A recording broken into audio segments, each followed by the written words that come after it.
This is the foldable we created in class today. And I want to look at it. You got rational numbers, irrational numbers, square roots, and cube roots. These are the things we're going to be talking about over the next few days. But for tonight, and the only thing we're going to deal with here, you have square roots, and we're going to deal with some cube roots and some things how to solve those. So what I want you to do is just lift where the square roots, and you're going to lift that up. And here's where you're going to take your notes. You're going to take your notes here for the square roots. It'll go on the top where the white is. And then when we get to cube roots in a minute, we'll write those notes down here on the yellow, so that way you keep it separated. So for example, what if I had a problem that said x squared equals 16? Well, all that's really saying is what number is there that you can multiply by itself to get 16? Because it's saying x times x. That's all x squared is. It's saying the same number is multiplied by itself to get 16. Well, one way I can look at it is like this. I can do the inverse, which means if they're wanting to solve for x, I have x squared equals 16. I'm going to do the opposite, and I'm going to take the square root, because again, it's x squared, so therefore I have the square root. So if I want to do that, I'm going to take the square root of x squared equals the square root of 16. Well, in that case, what x is multiplied by itself, as we saw that, equals, now what number is multiplied by itself to get 16? Well, and then it just goes to my multiplication facts, and I can, if I can't remember, I can go 1 times 1 is 1, 2 times 2 is 2, 4, 3 times 3 is 9, and then 4 times 4 is 16. So I know that 4 times 4 equals 16, so x must equal 4. Because I can substitute it back in of 4 times 4 equals 16. So they just wanted x squared equals 16. Well, what is x? X is going to be 4. 4 times 4 equals the 16. Now, what if you have something like a fraction? So I'm going to change my color. And let's go down below. What if now it says x squared equals, for example, 4 over 144. Don't let the fact that it's a fraction freak you out. That's the first thing. Do not let that freak you out. So we need to separate these two. So you can draw a line or however you want to separate it, so you can see that it's two different problems. Well, x squared over equals 4 over 144, and I need to solve for x. So if I'm going to solve for x, there's nothing really different in the process. And you're going to hear me say all year long, process never changes, only the look. Well, in this case, it's the same. The process is not going to change. I still have, and I know that whatever it is, it's going to be x times x equals 4 over 144. So I can still do the same thing. I can take the square root of all the numbers. So for example, I can say, in this case, I can say x squared, which is the square root of x squared, equals, I'm going to say the square root of 4 over the square root of 144. That way, I've taken it and I've made it simple, because all of these are going to be friendly numbers at this point. So I know in this case I have x squared, the square root of x squared is x, because x times x is x squared, equals, well, the square root of 4 is going to be 2 over, and then the square root of 144, what number is multiplied by itself to get 144? Well, it's 2 over 12. Now, in most cases, I'll want it simplified. So in that case, all I have to do is simplify. X is equal to 1 over 6.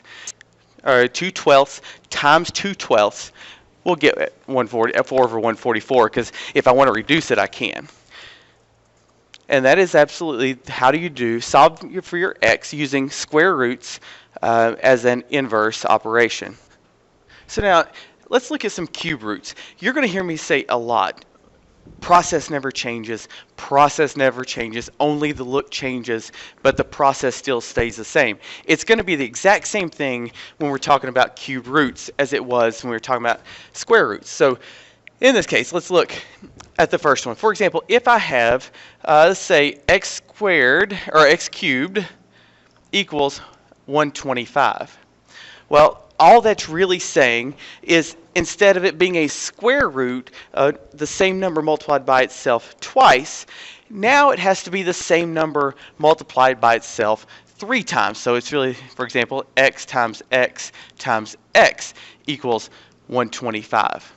So in this case, just like I did the last one, I took the square root. I can rewrite this as saying, and you're going to notice the cubed root, and look where I put the 3, of x equals the cubed root of 125. That's how I would write that. Now, here's something I want to caution you. Don't put the 3 out here, because if you do that, it's going to be multiplying by 3 times the square root of something. Don't do that. You put the little 3 inside right here, and that represents the cubed root of a number. So now, how am I going to do that? Well, in order to find what number is multiplied by itself 3 times to get 125, and I'm going to show you the long way. Yes, you could use a calculator, but you're going to have to show me. So in this case, I can do some factoring. I can say, for example, I'm going to look here. What are 2 numbers that I know I can multiply to get 125? Well, I know, for example, I know that 5, I can multiply 5 times something to get 25. So in that case, I'm going to say I know 5, and I can divide 125 divided by 5, and I'm going to get 5 times 25. And those are 2 pretty easy numbers. Then I can break 25 on down and get 5 times 5. Well, if you notice, I have a 3 set of 5, or a set of 3 5s.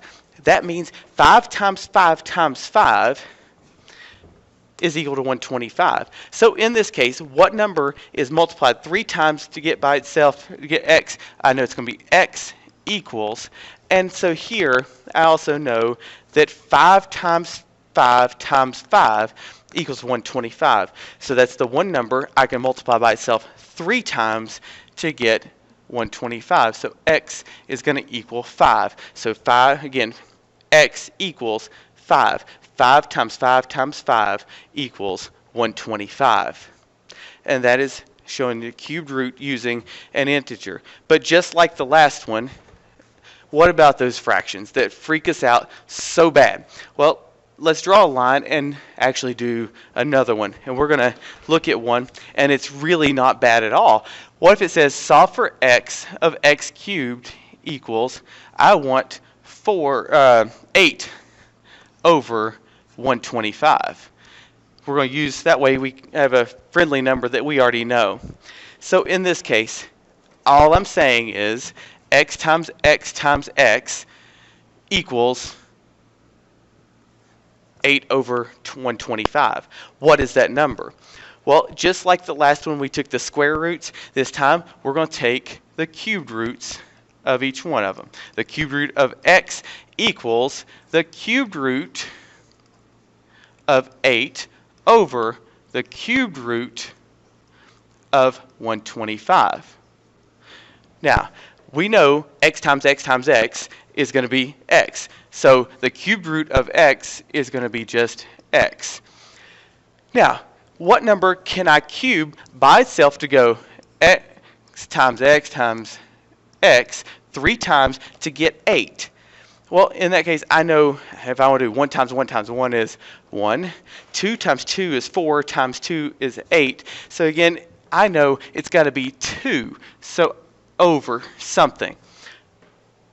2 is multiplied 3 times by itself to get 8. 2 times 2, 4 times 2 is 8. Now, in the bottom, now we can look at really the bottom, the cubed root of 125, because we just did it. So I know, what do I multiply 3 times to get 125? I get 5. 5 times 5 times 5 is 125. And just showing a visual of 5 times 5 times 5 3 times. So the difference between your square root, which is multiplying the same number twice, now a cubed root, you're just doing it 3 times. So we're solving for x by just using the inverse and finding the cubed root of that number.